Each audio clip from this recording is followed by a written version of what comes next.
So as Will put it, this is the fulfillment of everything that's gone before being declared in the new covenant.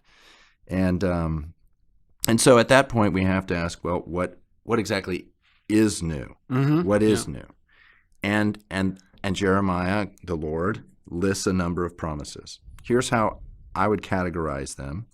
And I'm borrowing, just because it's fresh in my mind, a little bit from ᴜᵃředěᵃ commentary on Jeremiah, though I'm using some different language.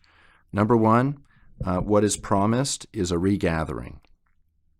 Whereas the Old Covenant resulted in the division of Israel and Judah and the exile of the people of God to Babylon ultimately, the New Covenant will result in a regathering of the people of God. Number two, regeneration.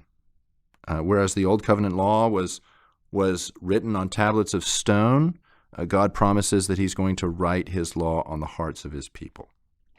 Calvin says this. He says, the New Covenant penetrates into the heart and reforms all the inward faculties so that obedience is rendered to the righteousness of God.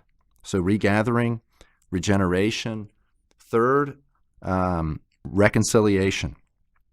I will be their God, and they shall be my people. The New Covenant is going to bring to pass definitively what was at the heart of all the Old Testament covenants.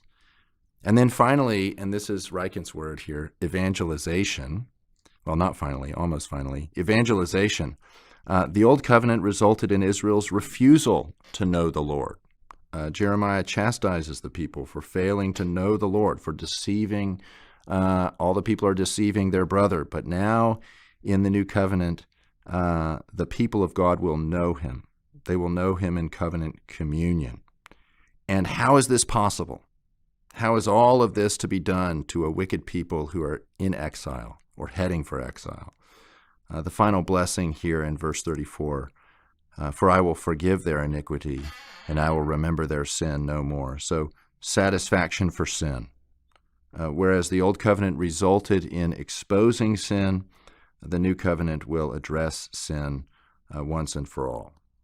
Now, no sooner do we articulate textually what's new about the New Covenant, this unprecedented regathering, effective regeneration, realization of reconciliation, the evangelization of the people of God, and all because of the satisfaction for sin, then we have to recognize that many of these blessings, certainly not pervading the nation of the Old Testament, the nation of Israel, but many of these blessings were present for the believing people in the Old Testament. And this, I think, is the point at which things get a little more complicated, because we can't act as though all of these New Covenant blessings were wholly absent from the people of God prior to the coming of Christ. We do believe that God was saving a people for himself from of old, from the time of the fall onward.